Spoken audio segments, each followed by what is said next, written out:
All right, YouTube, how you doing? Welcome back to the channel. It is Tuesday, July 1st. We got ourselves a new month and a 15-game MLB slate to dive into in today's video. Like we always do, I'm going to dive into each and every one of these games. I'll give you my prediction on the side. I'll give you my prediction on the total. We'll talk about any other plays like player props that we like within the game as well. But as always, guys, keep an eye down on the pinned comment of this video. That'll take you to all of my final plays so that I'm actually rolling with myself. If that does interest you, it's absolutely free down in the pinned comment. All right, YouTube, how you doing? Welcome back to the channel. I tell you guys I'm a dummy all the time. They don't suck. They've just been sucking. Get them down to -3 for more juice than Jose Canseco in his prime. Tell me you're new without telling me you're new. So don't go jumping down my throat in the comments, right? If you want to fade me, or if you do want to ride me, this still leaves a bad taste in my mouth, right? And remember, more chins, more wins. Yesterday was frustrating as all hell. I mean, we did cash 3, Phillies first 5. We had the Reds team total under, Garrett Crochet backing him, and then Jack Caglione under 1.5 hits, runs, and RBIs. But all the losses, and you guys know me, or if it's your first time watching, usually when we lose, I'm the guy that's blaming my dumb brain, right? These ones, I feel like we got screwed, and I do not say that very often. Cardinals, Reds, first 5 under. We lost it in the first 5 with a big, they were heading into the 5th inning, well below the number, big bottom of the 5th, right? Christian Encarnacion Strand, 0 for 3, couple strikeouts, pop out to second base.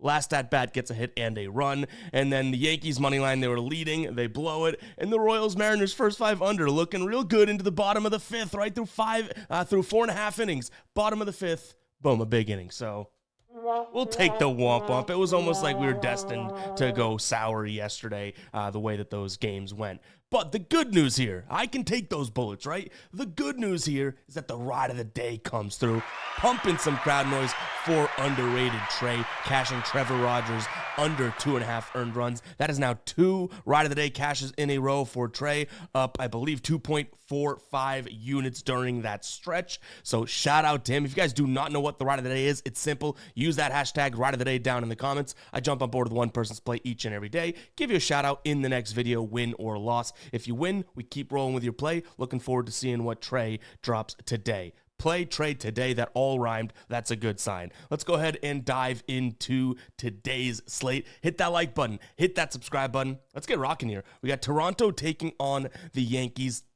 Max Fried against Kevin Gausman. So we have a decent pitching matchup here. I will say Gausman's coming off of a very, very good start. 8 innings scoreless against Cleveland, but his numbers against this Yankees squad, both the team and the players on it, even if they're on different teams prior to, don't look all that great. Whereas Max Fried has some phenomenal numbers. In fact, he has 2 straight starts against this Yankees squad in which he has not allowed an earned run. Last 3 starts against them, he's averaged pitching into the 7th inning and .3 earned. So I think we have to look at the Yanks today. We'll try and keep an eye out for a good price. I don't really love the idea of -150 behind them because this is a very good Toronto offense. But to back Fried, I think that that's probably the move. Give me the Yankees, but I don't mind the idea of an under. What if Gausman goes out there and does pitch fairly well? We already have one pitcher that we're kind of counting on to pitch well. So even if the Yankees kind of get to Gausman, I do expect Fried to at least suppress this Jays lineup a little bit. The one caveat, this Jays lineup is rocking and rolling, but I'll still lean towards the Yankees and then maybe a secondary lean of the under.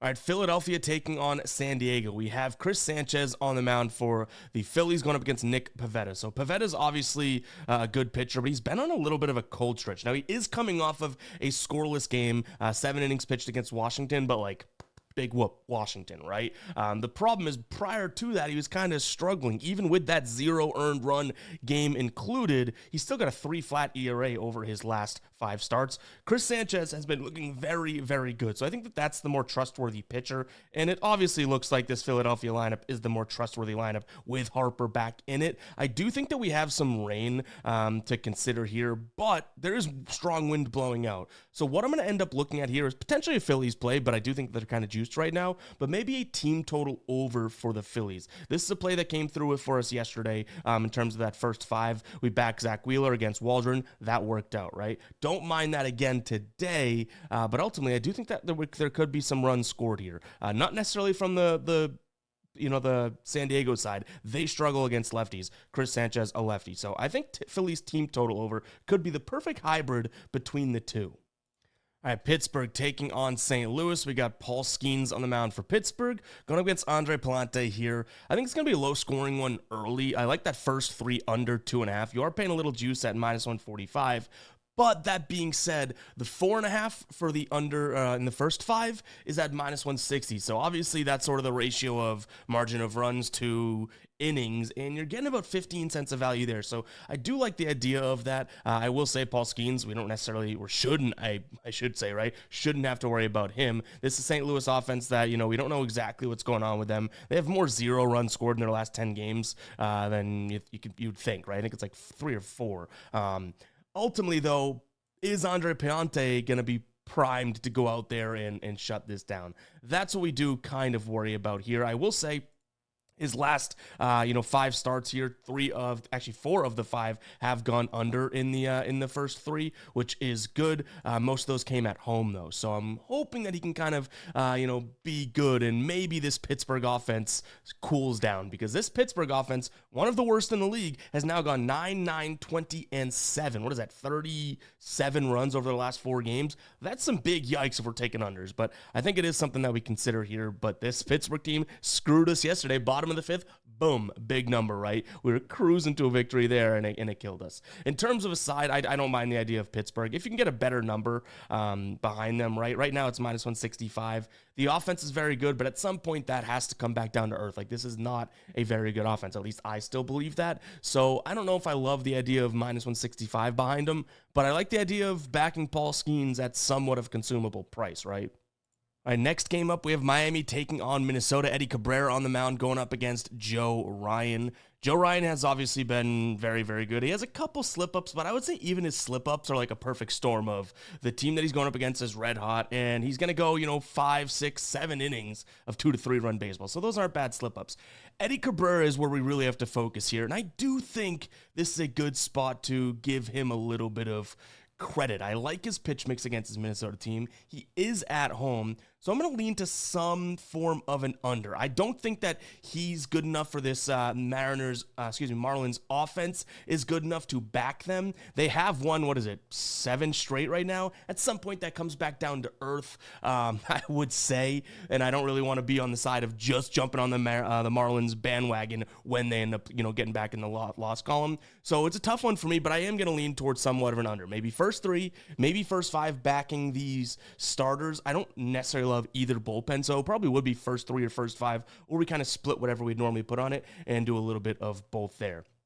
I still, like I said, would probably back Minnesota just because this Mariners team is due for a little regression and a little bit of a losing stretch coming up. They swept San Francisco. They swept Arizona. Before that, they had taken 2 of 3 against Atlanta. The team's playing really, really well, but all 6 of those 7 wins came on the road. Now it's a little bit of change of a setting. So Minnesota and some form of an under is what I like in this one.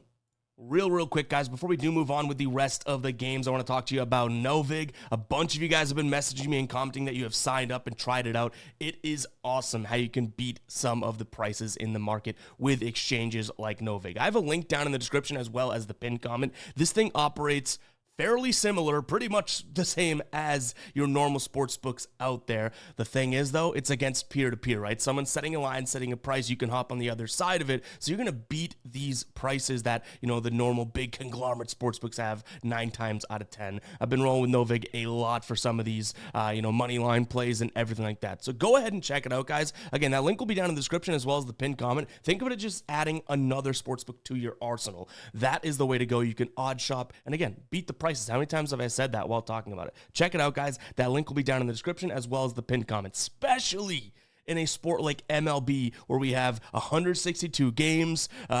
It's pretty much more than, 3/4 of the year type of a thing. You need that value. You need those prices. You want to get the best deal. So go ahead and check it out again. That link will be down below. Let's jump back into these games now. All right, Washington taking on Detroit. T-Dub on the mound going up against Jack Flaherty. I like the over in this one. We do it does look like we have some rain possibilities, but like I told you guys in a recent video, just because it's raining doesn't always mean that it's going to be less runs. It could mean that it's really humid, the ball can kind of travel further, and it's going to be really hot there, right? In Washington right now, it looks like it's going to be over 80 degrees and wind blowing slightly to outfield, to right field, I should say. So I do like the over. It's mainly based on the pitching, though. You do have Jack Flaherty, who's decent enough, right? I do like Jack Flaherty, but I wouldn't necessarily say that he's been all that much shut down, right? Last 3 games, 7 earned through 4 2/3, 8 earned through 2 1/3, 3 earned against the Athletics through 6 innings.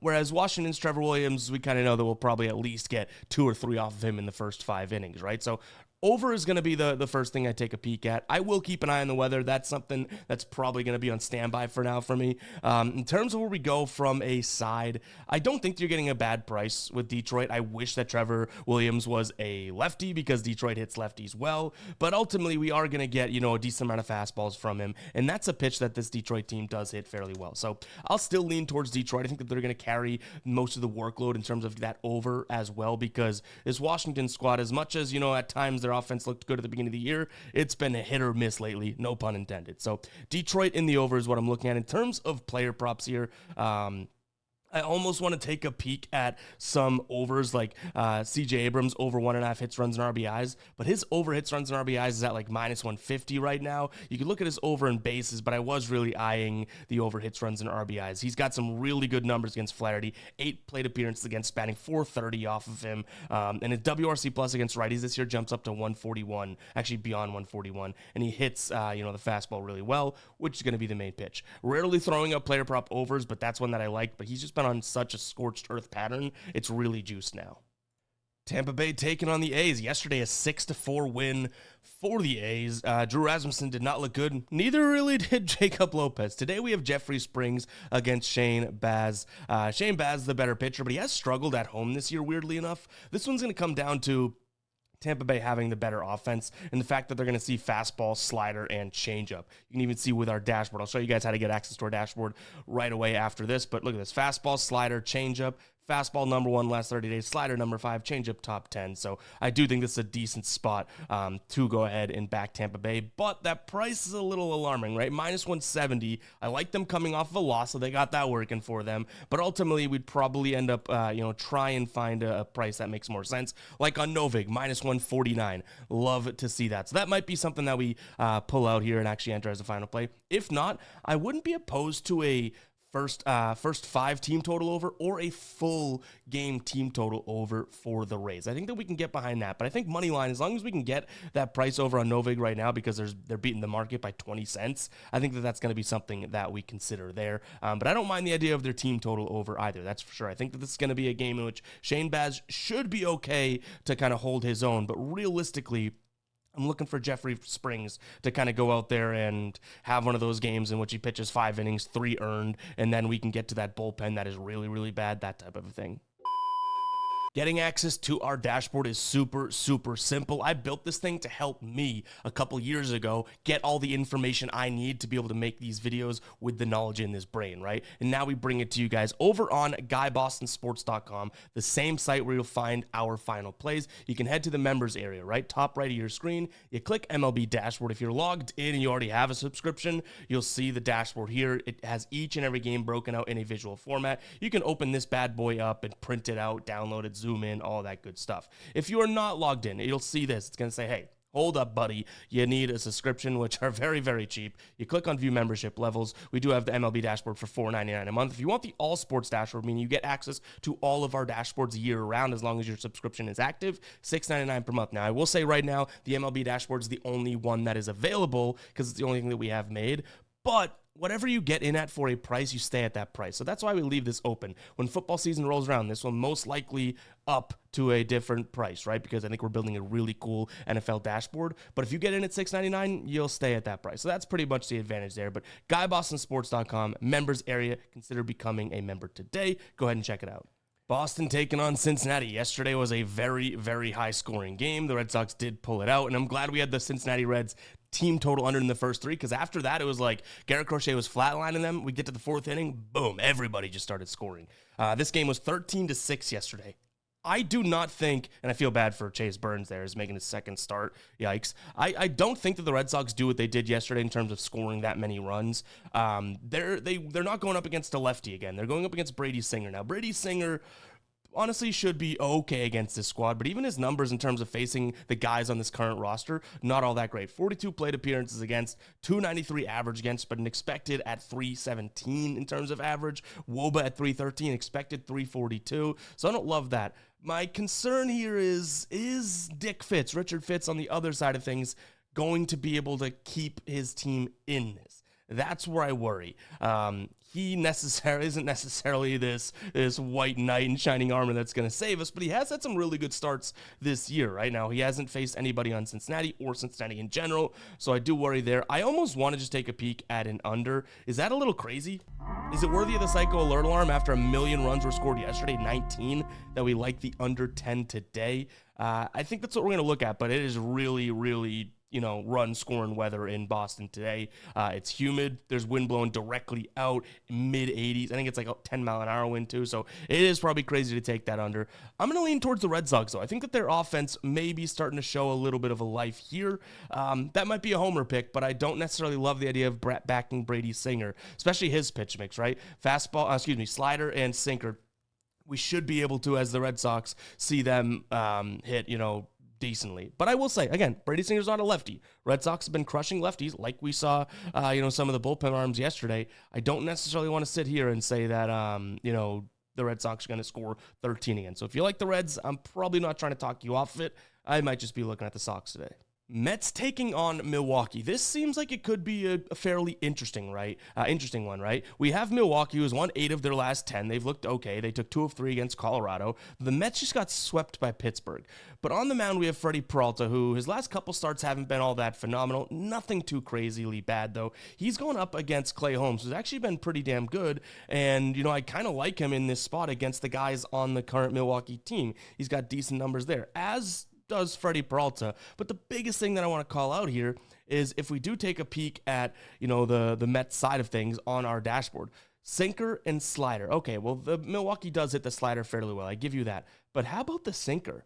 If Clay Holmes' sinker, his number one pitch, is on today, we're looking at a Milwaukee team that struggles to hit it. They already hit the ball on the ground a lot as is. If we see his sinker working, which is a pitch that Milwaukee struggles against, I think it gives them a little bit of a leg up here. So, yeah, I'm going to lean towards the Mets. I will say this. If the Mets don't come through with this one, we took them a couple times in that Pittsburgh series, right? Or at least the last game. If they don't come through with this, they got a strong chance to be getting a little headstone etched there on the DNB graveyard. If you don't know what I'm talking about, just wait till next show, in which if the Mets lose, we'll see them on the DNB graveyard, the New-York graveyard. So give me the Mets here. I also don't mind the idea of an under for Milwaukee team total. I do think Holmes could pitch pretty well today. My concern is if Freddie Peralta just hums the fastball in there and the Mets are on it, they could hit that. They hit the fastball pretty well. So I get a little concerned with the idea of taking a full game under or first 5 under, because we got kind of 2 different offenses compared to the pitch mixes on our hands here. All right, Atlanta taking on the Angels. Didier Fuentes on the mound for Atlanta. He is going up against Tyler Anderson. So, yeah, I don't necessarily want to sit here and like the idea of backing Fuentes, but I don't think I can get behind this Angels squad. Ultimately, their offense worries me right now. We did just see that series against, who did they just recently play? The Nats, in which they did score pretty well, right? They ended up losing 2 of 3, but they scored 9, 8, and then had a decent, workload there. Atlanta, on the other side of things, just lost 2 of 3 against Pittsburgh. Their offense only looked good in one of those games. Philadelphia. Their offense only looked good in one of those games. I think they battled back today, but again, I don't really want to back the starting pitcher. So maybe we just take a peek at an over. I think that Tyler Anderson can let some up to the Braves here, and then Fuentes, again, I don't really trust. Maybe the Angels can give you 3 or 4, right? I don't want to trust that offense, but to me, the only thing that I can really see, and in a nice weather, it looks like today too, would be the over. But this is a big question mark game. You could probably tell by the way I talk about it. All right, Cubs taking on Cleveland. We are in Wrigley, and it looks like we do have wind blowing in, so that's obviously going to suppress some runs a little bit here. I have a play that definitely has a strong chance of being a final play here. I like Cleveland's team total under. 3.5 right now is what you're getting. Matthew Boyd on the bump for this Chicago team, but and obviously he's serviceable and at times way more than serviceable, especially at home. He's going to throw a lot of fastballs. Cleveland's 30th in terms of fastballs and runs above average. And what I like is, check this out. I mean, Cleveland at home, on the road this year against lefties, they've hit the under, so 3 or less runs in 10 of 11 games. The only one they didn't was way back in March. It was their first game on the road against a lefty. They scored 7, but they've had 10 straight games. Now, you could say, okay, well, the train's going to stop at some point. Maybe. But I really just like the idea of Matthew Boyd being able to just throw fastball, be a lefty, and hold this team down to a low number. So, yeah, I like the idea of Cleveland team total there, under 3.5. If you want to take a peek at their first 5, not against it, but it's only 1.5 through the first 5. I get it. I do understand why someone might want to roll with that. I mean, they have similar numbers in terms of against, lefties on the road through the first 5, but they're actually a little bit better to that. I think it's like 6 of 11 compared to 10 of 11. So it's almost like if we get a bigger number, it's hard for them to get to 4 than it is to get to 2. You know what I mean? So yeah, I like that spot. If you can get the Cubs on the money line, that's probably what I'd look at as well. All right, Baltimore and Texas, pretty entertaining game yesterday, right? Ends up being a 10-6 win for Baltimore. They scored 7 in extras. 10 runs were scored in extra innings, by the way. I think Baltimore scored 7 and Texas scored 3, yeah. So pretty entertaining. Caught the end of that one.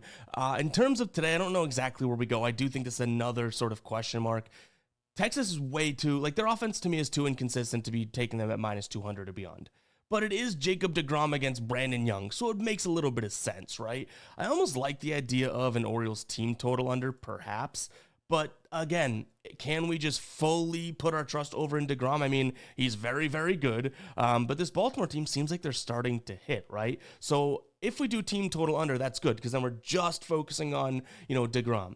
The Texas part at that minus, 1.5 or whatever you get for a price, or the minus 200, that's right, Vietnamese. Whatever strongly disagree, all right? It's too early in the morning to be throwing out big words. Brandon Young, I don't fully trust, so I guess it would be, like I said, Orioles team total under, but you're not even going to get really a good line for that, right? Right now, if we had to take Orioles team total under, let's see if we can get the updated number, because this total's at 7. Team total under for the Orioles, under 3.5, minus 155. It's a little too juiced for me, especially the way that they have been batting. Listen to their recent games, and if you aren't aware, they've scored a bunch recently, 22, 3, but then 5 and 10. They've been scoring, so a little scared to take it under there. But give me Texas some way, shape, or form, as well as Baltimore's team total under. Kind of falls into the same umbrella. All right, I'll tell you right now, I don't think I'll play this myself, but I don't necessarily hate the idea of Colorado keeping this game close. You have Colton Gordon on the mound, pitching in Coors. He throws the slider. The slider is a pitch that can be lifted in the elevation and everything like that. Chase Dollinger is on the other side of things. I've been saying I like Chase Dollinger for a little while now, but he just keeps kind of not performing. I mean, he's going to give you 5 innings, 3 earned, 6 innings, 2 earned. He'll have some good outings, but nothing that's just dominant, right? So I still think it's a Houston spot. If you like Houston, you can get a decent price. I think it's inside minus 150 right now for the far better team. But to me, I don't necessarily think Colton Gordon's going to pitch all that well. So I think Colorado could get a couple off of him. But again, not enough for me to actually get there myself. So realistically, my lean would still be Houston, maybe a Houston team total over, because then we don't even have to worry about, Colorado's offense or anything like that. But maybe Houston in the over, simplest way to put it.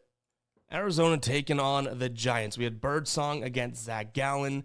Zach Gallen has, as one of, if not my favorite pitcher in the league, he's definitely been letting me down, right? The guy has been absolutely stinking out loud. But it's not like Birdsong's been any better.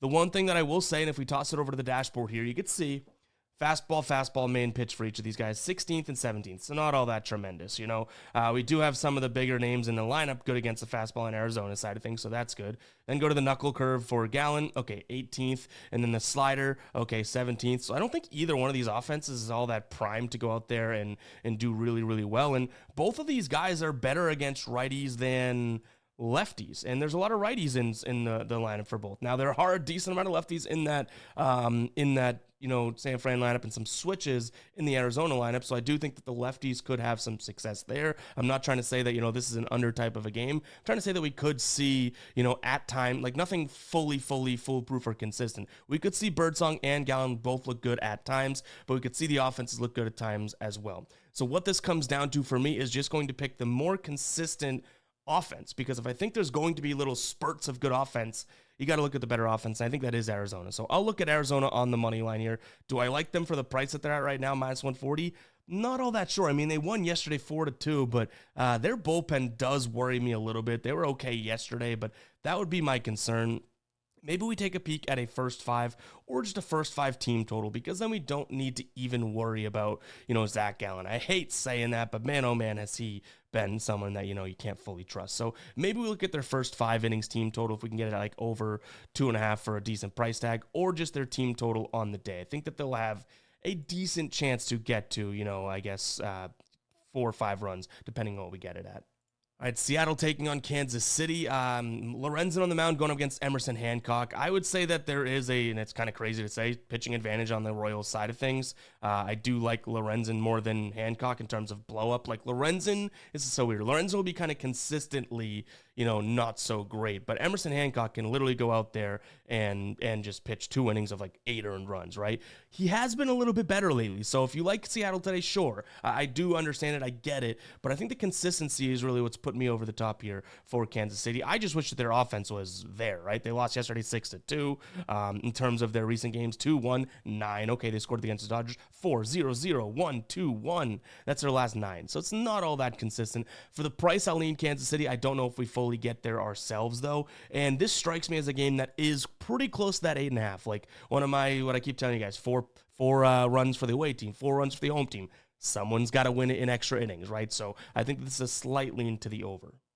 Dodgers taking on the White Sox. Shane Smith on the mound, which I am on record multiple times saying this is actually one of the more serviceable guys for this White Sox team.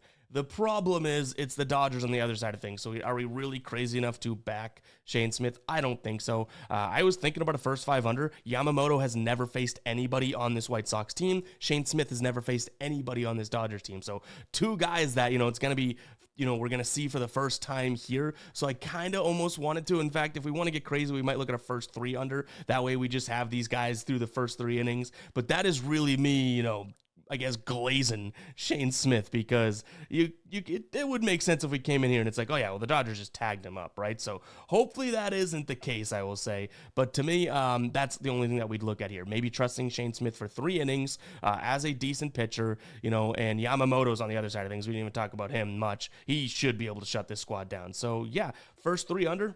Sound the psycho alert alarm? Is that crazy? Let me know in the comments down below. But guys, that's going to wrap it up for today's show. If you guys did enjoy, go ahead and hit that like button, hit that subscribe button. Like I keep telling you guys, really do appreciate all of the support on the channel as of late. Truly. So let's keep that thing rolling. You guys are smacking the like button, commenting the ride of the day, is giving me feedback. Absolutely love it. Really do appreciate it. Go ahead and comment 27. It lets me know that you listened to this rant. Would really appreciate that. We'll catch you guys in the next one, all right? Peace out.